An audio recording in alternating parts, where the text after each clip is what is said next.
ښه راغلاست درنو لیدونکو. ساري نکاس خپرونه دوام لري. ښکلې هېوادنۍ سندره مو ولیده. په دې هیله د خوښۍ وړ مو ګرځېدلې وي. خپرونې وروستۍ برخه ده. معمولا په دغې برخه کې موږ له ځان سره میلمه لرو او هغې سره بحث او خبرې کوو. وړاندې مو هم یادونه وکړه چې نن موږ سره په خپرونه کې دوه د کوزي پښتونخوا ځوان شاعران میلمانه دي، یو هم د برې پښتونخوا یعنې د ننګرهار.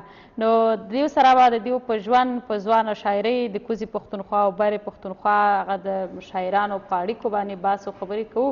تر څنګ به دیو تاسو ته خپل هغه شعرونه هم په خپرونه کې وایي. که تاسو سره نظر یې پوښتنه یې غوښتنه یې کولی شي خپرونه کې اړیکې ونیسي، خپلې پوښتنې او غوښتنې له موږ سره او زموږ له درنو میلمنو سره شریکې. موږ سره د اوس لپاره په خپرونه کې دوه قدرمن میلمانه دي.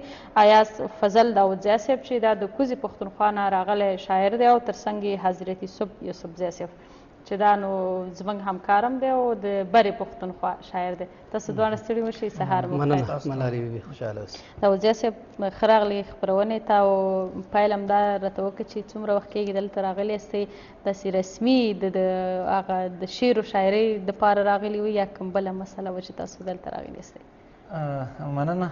نه، د شعر و شاعرۍ دپاره راغلي وو. تقریبا داسې دا 8 ورځې داسې 7 شپې هم کېږي چې راغلي. دلته مثلا کومه د مشاعره او هغې ته دعوت شوي یا د دې لپاره چې د کوزي پښتونخوا او برې پښتونخوا هغه د شاعرانو اړیکې سره ډېرې نږدې پاتې شي، ښې شي، پیاوړې شي، د څه هدف لپاره اصلي هدف مو څه و دلته د یون صاحب سره ملاقات او هغه سره مرکه وه. بل ژوندون تلویزیون هلته کې موږ دعوت شوي. نو په دغه بیا زموږ خپله پېښور کې خپل چینل دی، د هغې دپاره هم دلته کې څو ریکارډونه ثبت کول. یوسفزي صاحب نه هم ریکارډینګ کړی، یون صاحب نه، داسې پیجوال صاحب نه، څو داسې نور شاعران دي. نو د دوی غوښتنه هلته کې کېدله چې مطلب د دوی نه ریکارډینګ ثبت کوي موږ ته راوړی. نو دغې له هم راغلي وو، ژوندون له هم راغلي. څومره وخت هم د شاعرۍ کېږي؟ شاعرۍ ته مخه هم کړې ده؟ شاعرۍ وخت وشو 12-13 کاله وشو تقریبا. کتابونه شته دی؟ زما اوس یو کتاب دی واجب القتل یمه، خو لا دغه کتابي شکل ورکړی شوی دی. خو شهبازي صاحب وایي چې مطلب دا پته زه د دې ځای نه د بره پښتونخوا ته که دا افغانستان یا دوی ځای نه به یې ته مطلب شایع کړمه. حالانکې هلته کې و خو دوی وایي چې نه دا ځای ښه دی، بس ما ویل نو انشاءالله نږدې دی چې دلته نه به وشم. چې راغلې د کوزي پښتونخوا نه برې پښتونخوا دلته د شاعرانو سره د مرکې وکړې، ودلیده، څه درته خوښونکي وو د هغې سیمې او د دې سیمې هغه د شاعرانو اړیکې، شعر و شاعري ستا دپاره خپله، ځکه ته خپله ته پریزنټر هم یې، څه درته داسې ډېر خوښونکي وو، جالبه وو، یا هغې څه پسې چې ته راغلی وې هغه دلته ترلاسه کړه؟ د تورخم نه راوړېدلو دلته کې بیا راتګ زما د محمد شاه کشف په ډېر عزت او داسې او داسې، خو زما د سوچ نه هم بهر خبره ده چې زه دلته ماته کوم عزت میلاو شو، خلکو څومره ونازولی شو، څومره زنګونه موږ ته وښلي کېږي، خو مطلب باید چې ته موږ رسېدی نه شو، خو ډېر یې ونازولو او ډېر ترېنه خوشحاله پښتو سره چې دوی څونه مینه لري، بې کچه مینه ده. او ډېره مننه. لومړی ځل مو راتګ و؟ مخکې 15-14 کاله مخکې هم راغلی وم. یوسفزی صاحب تاسو څومره مثلا زمینه سازي کوئ تر څو د هغې شاعران دلته راشي، ښه میلمه پالنه وشي، هغه د شعر و شاعرۍ برخه کې د دې شاعران چې کله بیا هلته ځي څومره میلمه پالنه یې ترسره په ټوله کې دغه اړیکې دلته د دغه شاعرانو، لیکوالانو د دیو ترمنځ څه ډول دي، څه ډول یې خپله د شخصا ارزئ چې د دیو سره دلته ملتیا کوئ تاسو مثلا ګرځئ؟ مننه ملالۍ بیبي. د پخوا راهیسې د ادب په برخه کې زموږ مشرانو شاعرانو کاروان صاحب، سالک صاحب، باز محمد عابد صاحب، همداراز پسرلي صاحب الله دې وبخي، او نورو ډېرو مشرانو موږ ته دا ذهنیت سازي کړې ده د ادب په برخه کې چې موږ په کوزه پښتونخوا کې ادبي ناستې لرلې، هلته ادبي دوستان هم لرل چې د هغوی ښه نومور شاعران موږ لرو او د هغوی سره د هغوی ناستې چې کومې وي موږ ته دا ذهنیت را کړی دی چې موږ د نوو نسل او د نوو شاعرانو سره خپلې اړیکې وپالو. دا یوه لاره هغوی موږ ته جوړه کړې ده او موږ پرې روان یو. تر دا دمه د ورور داودزي صاحب په شمول زیاتره شاعران موږ نازولي دي، حتی چې کتابونه یې وړاندې یادونه وشوه چې شهباز خپرندویه ټولنې والا د دوی ملګرو کتابونه چاپ کړي چې یو بغزاده دانش صاحب و، همداراز محمد ګل منصور صاحب چې کله مونږ خبر شوي چې دې دلته راغلي دي نو د انعکاس راډیو او د تلویزیون د لارې موږ د دوی قدردانۍ کړې دی او کوو یې.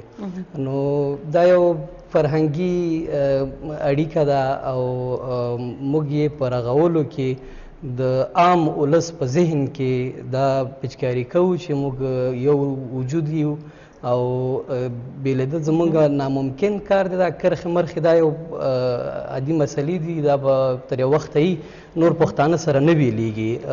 زموږ هغه ټوله هڅه د ورورولۍ، د یو بل د زغملو، د یو بل د اورېدلو او یو بل ته د رسیدګۍ دپاره موږ هڅې کوو او زموږ همدا کوشش دی چې د دوی په شمول نور هغه خلک چې واقعا د پښتو ژبې دپاره کار کوي، د پښتنو دپاره کار کوي، وینازو رسیدګي ورته. مننه. بیرته به تاسو دواړو ته راګرځو. دلدار افغان ور موږ سره په اړیکه کې دی. سلام، ستړي مشي ورور خپرونې ته. ډیره زیاته مننه ملالۍ خور، تاسو ته سلام کوم او راغلو میلمنو ته او همکارانو ته ټولو ملګرو ته سلام کوم چې دا مهال انعکاس سره دي. سلام ته دی چې خپرونه په خیر پیل کړي. سلام ته دی، وعلیکم. ډېر ښه راغلې خپرونې ته. نو موږ سره دلته خپرونه کې د کوزې پښتونخوا او د برې پښتونخوا دوه شاعران، د اوس لپاره بل شاعر به هم راځي، تاسو سره به خبرې کوي. دا وزي صاحب نه په خاص ډول پوښتنه غوښتنه نظر څه لري که نه مهرباني؟ ډېره مننه ژوندی اوسې. دا پوښتنه به وکړم، یو ځوان شاعر یو شاعر څنګه کولی شي داسې تلپاتې شاعري وکړي، یعنې د کومو هغه نه چې کومه مطالعه وکړي، کوم هغه وکړي چې د دې داسې شاعري وشي چې لکه دوام ولري او داسې تلپاتې ښه شاعري وکړي. د دې ځانګړنه څه ده چې څه شي نه استفاده واخلي، څه کتابونه مطالعه کړي، کوم کتابونه مطالعه کړي، نو د دې په اړه که معلومات راته راکړي. صحیح ده، ډېره مننه افغان صاحب. تاسو ته به حتما داودزی صاحب وایي. ما هم همدغه پوښتنه کوله. داودزی صاحب، د ځوانو شاعرانو شاعري چې تاسو اوس ګورئ په کوزې پښتونخوا کې، بره پښتونخوا کې پخوانیو شاعرانو سره څه ډول یې ارزوئ؟ نوښتونه پکې شته که نه شته؟ هغه د ولس هغه رښتینی انعکاس ورکوي په خپلو په شعرونو کې که نه؟ ټوله کې څه ډول ارزوئ؟ ځکه تاسو خپل هم ځوان شاعران استئ. ښایسته پوښتنه یې وکړه. د مخکینو شاعرانو په نسبت باندې اوسني چې کوم نوي کول شاعران دي هغې کې انقلابیت ډېر زیات دی، خاوره ډېره ستایي. مخکیني شاعران ستر شاعران تیر شوي دي، رومانیت زیاتو، حسن، تعریف، جانان دقه شی زیاتو، خاوره نه وه، پښتون باندې کوم ظلم و هغه نه و، کومو ستونزو سره مخ و هغه غزل کې د هغې څه کمې خبرې نه وې. اوسني چې کوم شاعران راغلل نو زه وایم چې غزل کې به دوه شعره داسې چې هغه به رومانیت سره تعلق ساتي، باقي چې 15-16 شعرونه داسې دي هغه به روحانیت او انقلابیت سره تعلق ساتي. نو پوهه شاعران و هغوی، خو هغوی کې د پښتونیزم خو شعرونو کې نو، اوس داسې شو چې شعرونو کې راغی. د دې ورور پوښتنه هم دا وه چې مثلا که څوک غواړي یو ځوان شاعر شي، ښه شاعر شي او هغه شعر یې معیاري، څه باید په نظر کې ونیسي، څه باید وکړي چې ښه شاعري وکړي؟ مثلا یو څوک دی شوق لري او هغه شاعري کولی شي، مطلب زموږ د میدان ته راځي. نو دا خو ما بله ورځ دویم پوښتنه کړې وه. زه وایم دا یو فطرتي عمل دی، څنګه یو ماشوم پیدا شي روغ غټ شي او د هغه اواز ښایسته وي. یو شاعر وایي چې څوک پیغمبر شي، څوک شاعر شي درده، پچا غزل پچا کتاب نازل شي. د الله د طرفه ده. یو سړی ډېر کوشش وکړي زه شاعر شم، خو دا یو داسې جراثیم دي دا چې د هغه په ذهن کې نه نو هغه نشي کولی، او دا د الله د طرفه یې ورکړه. یعنی یو بېلګه دې هم وویلې، یادونه یې پکې وکړه چې ځینې شاعران دي د هغوی شعرونه ډېر وخت دوام کوي، یعنې خلک ډېر وخت دپاره اوري. لکه مثلا د پخواني شاعرانو یادونه کړو شو، غني خان او ځینې نور، حمزه بابا شعرونه، دی خلک هر وخت دپاره اوري. داسې شعرونه جوړېدل یا دغسې مرحلې ته رسېدل، هغه کومې لارې چارې شته چې داسې دوامداره پاتې شي؟ شاعر وایي لکه ونه مستقیم په خپل مقام یم که خزان را باندې راشي یا بهار. داسې پیک ته رسېدل، سر ته رسېدل ګرانه نه ده، خو خواري غواړي، محنت غواړي، د خلکو زړونو کې لارې کول غواړي.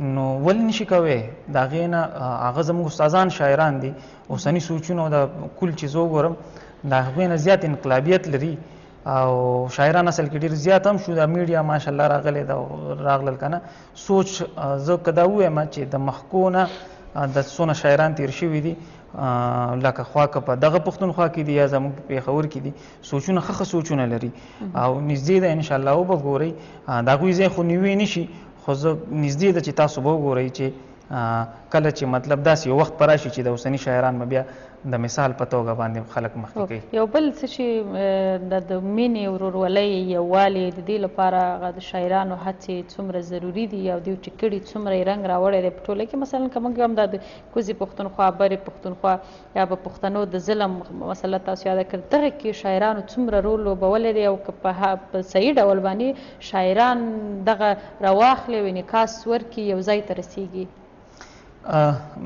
شاعران د قام سترګې دا چې درځي دي نو دا مینه چې ده او دا خلوص چې دی او دا چې کومې زموږ چې راکم شعرونه دي دا د کوزې پښتونخوا دا چې څومره شعرونه دي نو دا چې راواخلې ګورې او دا شعر چې څوک وایي او هغې کې چې کوم مونږ انقلابیت وینو دا زموږ استاسو هغه مطلب نکاسیره ګورو که نه هغې ځای نه مونږ کومې خبرې راوچتې کړي دا زموږ اصل کې دا زموږ خبرې دي د قام خبرې دي او مونږ یې ولس ته وړاندې کوو خپله اوس یو شعر لري چې لیدونکي وګوري واوري ته به شعر دې پیدا کړي زه به یو اړیکه راواخلم ګل اغا ورور په اړیکه کې دی سلام ستړي مه شئ خپرونې ته تاسو زموږ غږ اورئ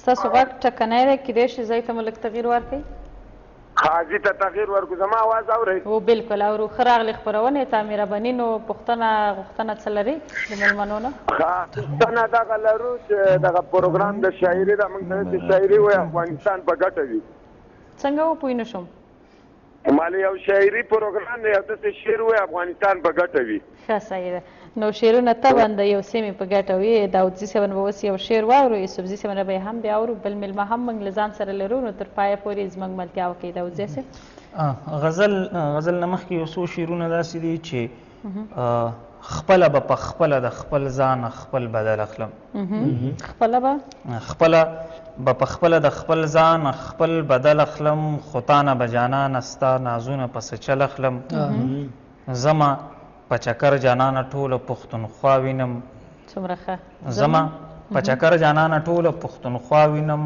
رنګ د پېښور اخلم او خوند به د کابل اخلم څومره لوړ څومره ښه مننه غزل قسم په خدای او په قرآن واجب القتل یما قسم په خدای او په قرآن قسم په خدای او په قرآن واجب القتل یما ګناه مې کړې د قربان واجب القتل یما مننه د تورخم تورې کرښې د اقرار په خپله وکړو د تورخم تورې کرښې د اقرار په خپله وکړو زه جوړه کړی یم شیطان واجب القتل یم مننه چاته یې وویل بیا تورې سترګې نه روزمه چاته یې وویل بیا تورې سترګې نه روزمه په غم اخته مې کړل شیخان واجب القتل یم چې په ما ورانه ده نو زه په دنیا څه کومه چې په ما ورانه ده نو زه په دنیا څه کومه خدای راوار ته و اسمان واجب القتل یمه او شعر دی پکې چې د بوتانو عبادت کوي کافر دی که نه چې د بوتانو عبادت کوي کافر دی د بوتانو عبادت کوي کافر دی که نه زه هم لرم ستا تصویران واجب القتل یمه د وخت جابر راته قسم په کم مذهب کړی دی د وخت جابر راته قسم په کم مذهب کړی دی چې نه کړم کور د پښتون وران واجب القتل یما مننه او پرون همزولو ته لګیا شوله په دومره ښایست پرون همزولو ته لګیا شوله په دومره ښایست چې فضل نه کړمه په ځان واجب القتل ډېر ښایسته ډېر زیات خوندور واقعا ډېر زیات خوند یې وکړو وړاندې مو د یوسفزي صاحب نه پوښتنه وکړله چې تاسو دلته د کوزې پښتونخوا شاعران څومره نازوئ څومره قدر یې کوئ تا خپله مو ویلې چې ډېر مینه هغه چې نورو شاعرانو به ویلې ما یې فکر هم نه و کړی زموږ د برې پښتونخوا کله شاعران چې درشي هلته دیو سره به د اغېزې د شاعرانو د خلکو هغه چلن مینه احساسات څه ډول دي دا خو ډېر کم راځي کم راځي او هغه تاسو ډېر راځئ. مونږ خو خاص کې غړی جګې سترګې راځو خپله خاوره هم ده او دا هلته کې دا هغه هم ستاسو لکه داسې کم شاعران چې دي خپله خاوره یې ګڼي خو چارواکي داسې دي چې هغې کې تنګول هغه داسې نه ده. زه پښتون یم او مطلب مونږ دا چې زه پوهنتون کې درس ورکوم هلته پېښور پوهنتون کې پېښور. زه چې خپله مطلب دا پنجاب ته وړم نو ما زورېږم نو داسې ما د پاره هم داسې لکه د فرق کتل دي او راځي بیا هم راځي مونږ یې نازوو خپل هغه سره خو زمونږ په نسبت ډېر کم راځي او دغه وجه ده چې هلته کې دغه لږ ډېر دی د دوه رنګي لږه ډېره ده. او په ټوله کې مثلا د کوزي پښتونخوا او د برې پښتونخوا خلک څنګه چې تاسو په شعرونو کې ویلي دا یو دي یو نه سره بیلېږي تاسو هم په همدې باور یا عقیده یاستئ؟ دا خو زه په تورخم راوختم محمد شاه دلکش ته مې وایي چې راوختو خو کلتور نه دی بدل شوی هماغه ثقافت دی هماغه کلتور دی. اټک نه وړو کلتور هم بدل شي ثقافت هم بدل شي د چا خبره هغه مذهب کې هم زمونږ دغه راشي فرق راشي ژبه هم بدل هر څه بدلېږي او دلته راوختو مکه شی دی. یوسفزی صاحب کره شو دې ته دغه د بره پښتونخوا یا ننګرهار وویو دغه ځوانو شاعرانو شعرونه په کومه کچه دي د دوی په شعرونو کې کوم نوښت راغلی تاسې یې ګورئ؟ واقعا خاکسار صاحب د ځوانو شاعرانو شعرونه چې دي زیاتره چې ما کوم شاعري لوستې ده د پخوا په پرتله مخکې زموږ په بره پښتونخوا کې شاعران ډېر وو او خدای دې نور هم ډېر کړي خو ځوانه طبقه کوم چې زه پېژنم تر دا دمه ډېر ښه روان دي او وړاندې چې داودي صاحب کومې خبرې وکړې هغې نه به یو څو خبرې راواخلو او وبه چې د پخوا په پرتله اوس شاعري څه فکري شوې ده او د حالاتو دغه یو شاعر وایي سید شاه سعود صاحب وایي چې زه هماغه څه اخلم او انعکاس ورته ورکوم او تاسو ته وړاندې کوم چې د ټولنې نه زه څه راټولوم. ټولنه ما ته راکوي هغه که درد دي هغه که خوښي هغه که د وینې تویېدو مسلې که هره مسلې هغه زه راخلم او بیرته ټولنې ته وړاندې کوم او تاسو ته وړاندې کوم. نو په همدې اساس زه ویلی شم چې د حالاتو انځورګري په نننۍ شاعري کې په ځوانه شاعري کې ډېره ښه کیږي او تقریبا زیاتره ځوانان په دې برلاسي دي چې د حالاتو ښه عکاسي په خپلو مننه یوسفزی صاحب ته به لا هم راسره خبرې به کوي داودي صاحب سره به خدای پاماني کوو خو له هغې مخکې دا به حتما موږ خپل یو غزل څه خامخا وایي که وخت وي داودي صاحب ډېر ښه ترنم کوي مهرباني یو ترنم به ترېنه واورو بیا به بل مېلمه زموږ راځي د ټولو نه ښه خبره ده ترنم یې ځانګړی دی ډېر ښه مهرباني داودي صاحب ستاسو په اجازه باندې د محمد شاه دلکش غزل به ووایم. مهرباني هر څه چې ستاسو خوښي زما خپله هم شته خو هغه دا ته چې کوم خوښ یو ښه ویلی شي هماغه ووایه.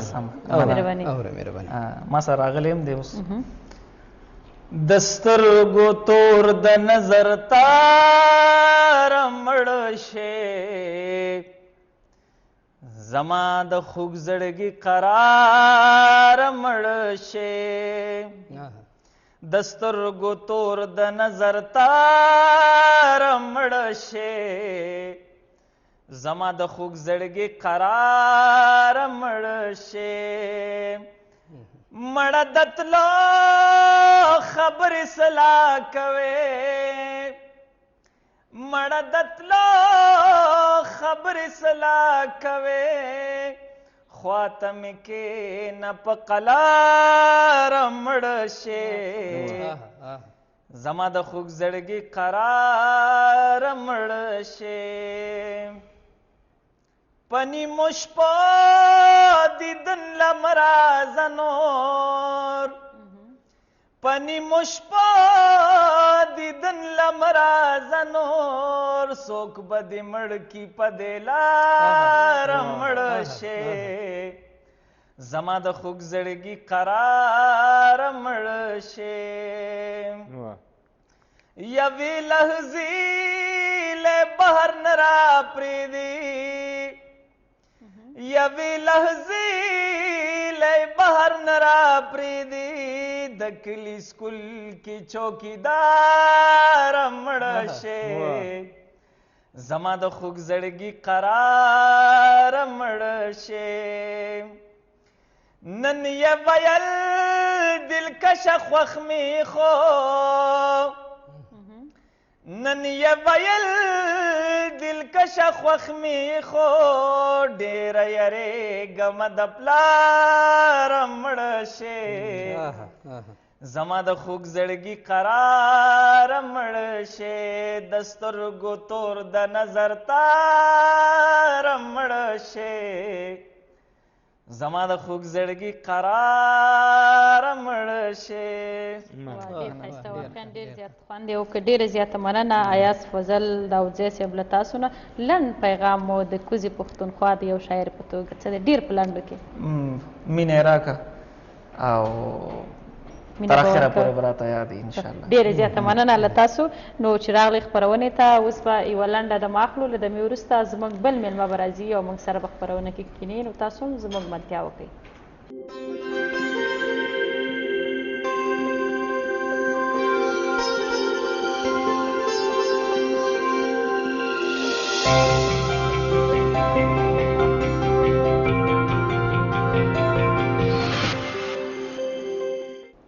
بیا هم ښه راغلاست درنو لیدونکو ساري نکاس خپرونه دوام لري او له دې وقفې وړاندې موږ سره ایاز فضل داودزی صاحب د کوزې پښتونخوا ځوان شاعر میلمه و د هغه مننه چې خپرونه کې له موږ سره ناست و خو لا هم په دې برخه کې موږ سره یوسفزی صاحب هم شته دی او تر څنګ محمد شاه دلکش صاحب دا نو موږ سره دی او دا هم د کوزې پښتونخوا نه ځوان راغلی شاعر دی د سره به باسو خبرې کوو دلکش صاحب ستړی مه شي سهار دې په خیر مننه ستاسو هم سهار په خیر اوله کې خو د یوسفزی صاحب ډېره مننه کوم چې دومره ستړی را سره وکړې تر انعکاس یې راورسولو او د انعکاس ټلویزیون څومره مینوال چې دي د ټولو ډېر زیاته مننه کوم ستاسو سره مننه انعکاس مو خپل کور دی او هر وخت راتلی شئ او ټول افغانستان ستاسو خپل کور دی ځکه کوزه پښتونخوا بره پښتونخوا یو دی که نه ته به راته پام دې لږ وغږېږي هلته چې تاسو ژوند کوئ دلته کله راځئ دا خلک تاسو سره مینه د کوزې بره پښتونخوا هغه ژبه شعري ادبي اړیکه نور لږ راته په دې وغږېږي خبرې وکړئ داسې ده که نه چې سوچونه یو کول پکار دي چې کله سوچ یو شو زما په خیال لا کرښې مرخې بیا هېڅ معنی نه لري نو سوچونه یو دي محبت پکار دی او سوچونه سهره پورې یو شوي دي انشاءالله که خواري وشوه کار پرې وشو نور به هم یو شي د همدغې سوچونو د یو کولو لپاره په بخښنې سره اکثره تاسو به هم خبرې کوئ د شاعرانو لیکوالانو د دې هغه هڅه څومره ضروري ده که د کوزې پښتونخوا که د برې پښتونخوا تر څو د خلکو ته د احساس ورکړي چې کوزه او بره پښتونخوا یوه پښتونخوا ده ټول د لوی افغانستان خلک دی ژبه کلتور مذهب هر څه یو دی دغه کې د شاعرانو ونډه څومره مهمه ده صحیح داسې ده چې شاعر چې څه کولی شي که نه داسې زه نور خلک نشي کولی ځکه چې شاعر ته د قوم سترګې ویلی کېږي او د قوم سترګې ورته په دې وجه باندې وایي چې د ولس مشکلات د ولس الفاظ راغونډ کړي د شعر په ژبه یې خلکو ته ورسوي ښه پیغام ورکړي ښه میسج ورکړي زما په خیال چې شاعر څه کولی شي هغه بل څوک نشي کولی په ځای د دې چې انقلابي شعرونو له توجه ورکړي په ځای د دې چې د مینې محبت شعرونه ولیکي او په مینه باندې کار وکړي ځوانو شاعرانو همدغه کار څومره د خپل مسؤلیت سرته رسولی دی څومره چې تاسو ګورئ لیدلي مو دي یاره لګیا دي خو صرف په دې باندې کار نه کېږي زه یم چې مخ په وړاندې نور هم کار وکړي او د دې سپورټ وشي دا کوم مشران شاعران چې کوم دي دا سپورټ کړي نو انشاءالله نور به هم را پیدا شي چې ډېر کار به ولرو دا وایي دلکش صاحب څه علتو شاعرۍ ته مخه کړله څه درته غوره ښکاره شاعري مو وکړله دا تپوسونه ډېر کېږي چې ډېر خلک د خلکو ذهنونو کې دا چې یو سړی شعر لیکي نو اب عاشقي مینه به یې کړې وي نوم یې بدنام وي که نه خو دغه هم لازمي ده مینه ضروري ده خامخا کول پکار دي خو زما چې د شاعرۍ کوم علت هغه زما په خیال دا و چې زه ادیبانو سره شاعرانو سره ناسته پاسته زما ډېر په دغه وجه کېدی چې زه په شعر لیکلو مجبور شو یعنې دا حتمي خبره چې سړی د شاعرانو سره وګرځي شعر دې ولیکي که نه بالکل څنګه چې زموږ مشران وایي چې څنګه ګرځي هغه شان یې فرضي نو چې څنګه خلکو سره کښېنې که نه دغه شان خلکو اثر به ورباندې کېږي او دې نه علاوه بله خبره دا ده چې شاعري الهامي یو تحفه ده چې د الله د سر نه په انسان باندې وشي او دا هر سړی یو سړی وغواړي چې یاره زه دې خیاطي زده کړم ډریوري دې زده کړم بالکل بېشکه زده کولی شي خو شاعري نشي زده کولی چې څه ناڅه هغه جراثیم درکې وي که نه نو بیا لازمي استادانو سره کښېنې څومره شعرونه هم لیکلي دي کتاب شته نشته راځي را روان دی یاره زما خو کتاب ته اراده ځکه نشته دی چې زه په خپل شعر کې هغه وزن نه وینم د کتاب لایق یې لا نه ګڼم چې کله زما شعر پوخ شو د کتاب لایق شو استادان شته هغوی نه به پرې مشوره وکړي ضرور به کتاب راځي. ته اوس موږ ته یو شعر غزل څه وایي چې موږ وګورو چې ته ولې خپل کتاب نه چاپ کوې؟ ولې نه بالکل یو غزل دی چې موږ ته به تر څو غزل وایي یوسفزی صاحب همدغه پوښتنه که زه تا نه وکړم چې مثلا د ذهنونو په یووالي کې په خاص ډول د کوزې او برې پښتونخوا دې کې د شاعرانو رول څومره دی او څومره تر اوسه پورې دغه مسؤلیت ادا کړی دی؟ زه به د دې پوښتنې په ځواب کې د یو ځوان شاعر شعر راواخلم، دا به ځواب مي او بیت به مي. هغه وایي چې شیشې پاکیږي ترې غبار روان دی، شیشې پاکیږي ترې غبار روان دی، اوس په ذهنونو باندې کار روان دی. نو دې نه دا موږ معلومولی شو چې امید لرو زموږ ځوانه طبقه یوه ښېګڼه د ښې شاعري د ځوانې ښې شاعري دا ده چې د پخوا په پرتله اوس زده کړې عامې شوي دي. اوس په 12 باندې خلک اکتفا نه کوي، خلک هڅه کوي چې لیسانسه شي، ماسټران شي، همداراز وړاندې لاړ شي. نو دا چې څومره دوی زده کړې کوي دومره د خپل تاریخ نه خبرېږي، دومره د خپل کلتور نه خبرېږي، دومره د خپل فرهنګ نه خبرېږي. او کله چې یو سړی یو شاعر یو ځوان شاعر په دې مسایلو باندې پوه شي بیا ډېر په اسانۍ سره منعکس کولی شي، په خپل لفظونو کې ورته ځای ورکولی شي او خپله شاعري پرې پیغامیزه کولی شي او خلکو ته یې وړاندې کولی شي. مننه. نو اوس به د دلکر صاحب نه د ده یو غزل څه واورو؟ صحیح.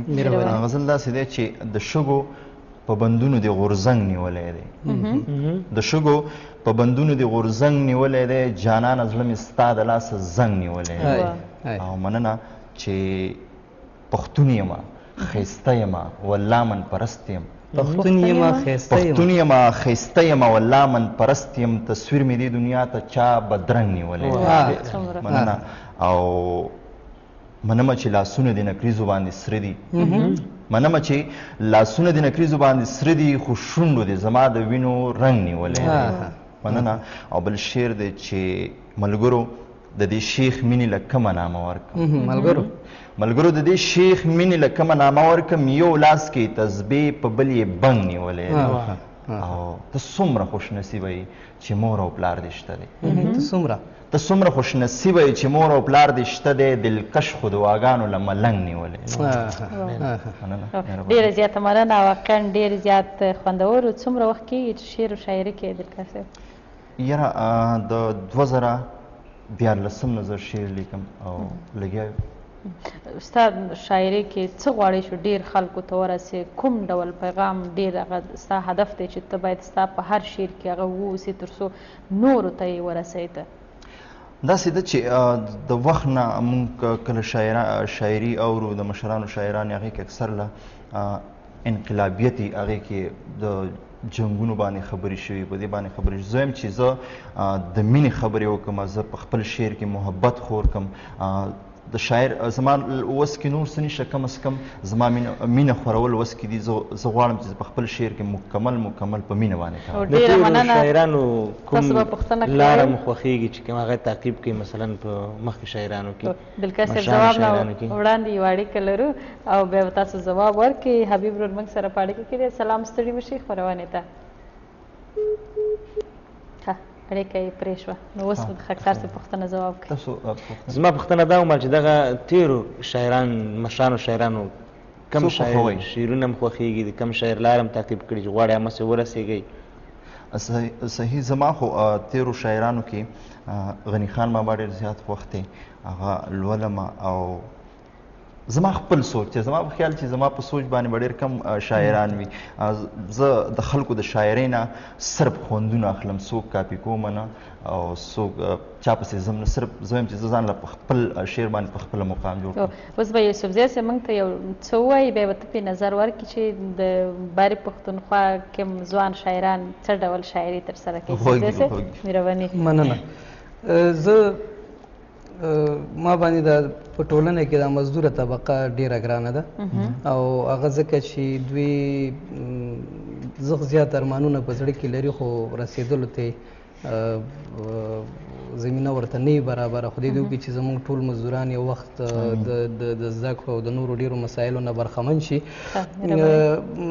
د مزدور غږ مې پورته کړی، نورې ډېرې خبرې به هم په دې غزل کې، خو مطلع یې عرض ده چې لیونی نه یم چې به ستا تابعداري کومه، لیونی نه یم چې به ستا تابعداري کومه، خواهشه پرې مږده زه خپله مزدوري کومه، او لکه د شمې ټوله شپه خودازاري کومه، لکه د شمې ټوله شپه خودازاري کومه، لکه د لمر سهار په خلکو رڼایي کومه، او خدایه تا زه د څه دپاره پیدا کړی یم، خدایه تا زه د څه دپاره پیدا کړی یم، توبه دا زه د څه لپاره زندگی کوم، او لومړی د ځان په جوړولو باندې فکر کوم، لومړی د ځان په جوړولو باندې فکر کوم، وطن بیا ستا په ښکلا باندې خواري کوم، او کړمه راټولې خپلې ټولې تقاضې د مینې، کړمه راټولې خپلې ټولې تقاضې د مینې، بیا یوسفزی زه پرې خپله شاعري کوم.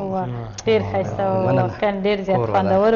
نو اوس به دلکش صاحب خپل نظر شریک کړي دې ته په کتو مثلا د ټولو هغه برې پښتونخوا د ځوانو شاعرانو په شعر و شاعرۍ لږ راته وغږېږي، ځکه ډېر به دې لیدلي یا اورېدلي به دي ورسره به ناسته ولاړه دي شوې. صحیح. زه چې کله د پېښور نه را روان شوم نو موږ زه د پیرزونې په نوم باندې یو چینل چلوم، هغې کې دغه شان شاعرانو پسې ګرځو، هغه راوچتو، هغې اواز خلکو ته رسو، د هغې شعر خلکو ته رسو. نو ما د خپل پاڼې نه یو پوسټ وکړو چې افغانستان ته ځم، که ما سره څوک مرکه کول غواړي نو ما سره دې تماس ونیسي. نو ډېرو ملګرو پې کمنټس وکړو چې د افغانستان شاعر افغانستان نه ډېرې زیاتې مرکې راوړه، ځکه چې هغه خلک ملت باندې مین دي، هغه په قوم باندې مین دي، ډېر قوم پرسته شاعران دي.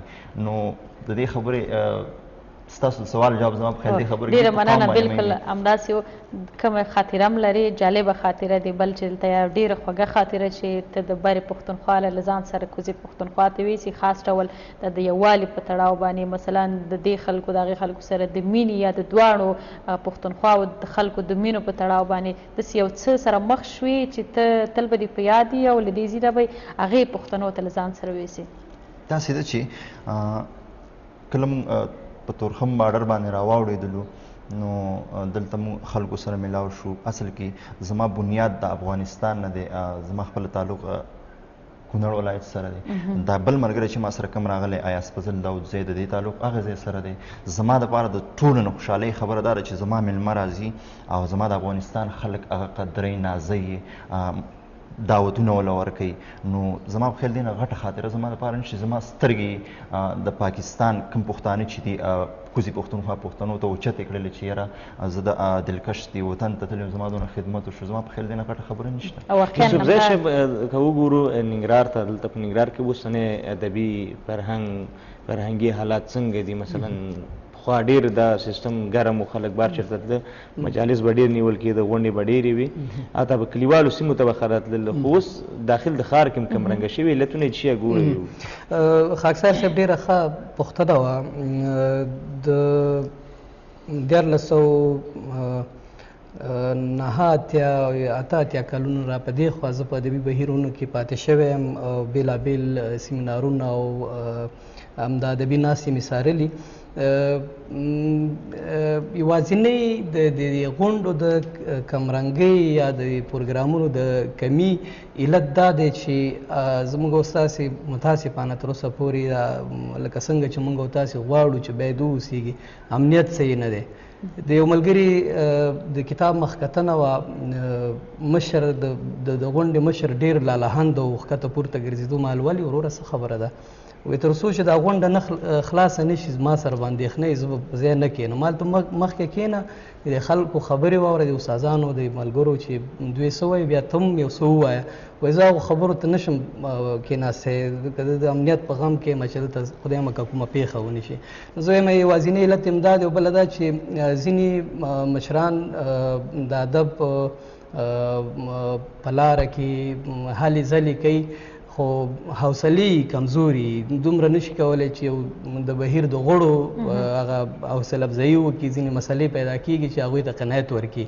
نو په همدې خلک خفه شي، هر سړی خپله مخه ونیسي، هغه یو کس بل ته وایي بل ته وایي، هېڅ ته غونډې شاړې شي که نو که څه هم شاعران هم ډېر دي اوس وخت کې، شاعران د په کتو سخت ډېر دي، ډېر شاعران لرو، بیا هم تاسو یادونه وکړه کمرنګه دي، یوازینی علت امنیت دی.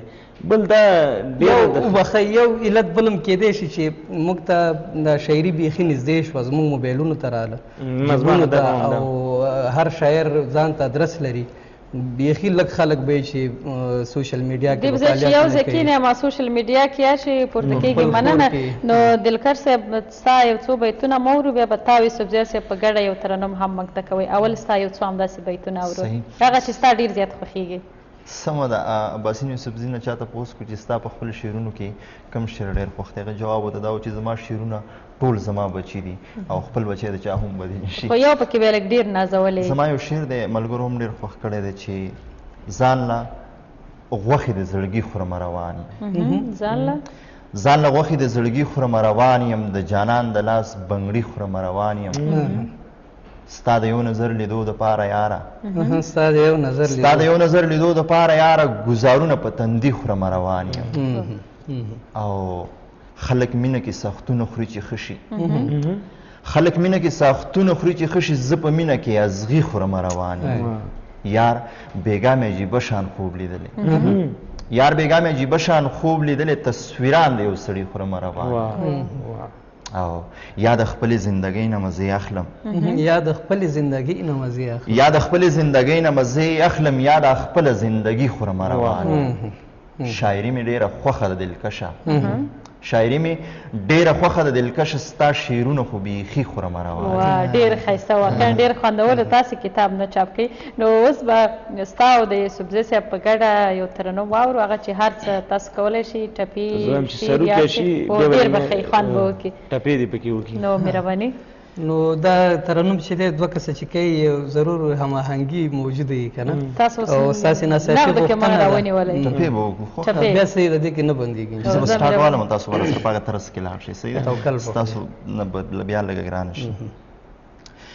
سترګې دې وي وتلې ناوې، سترګې دې وي وتلې ناوې، چې په مالت لوی دم نه دې لیدمه.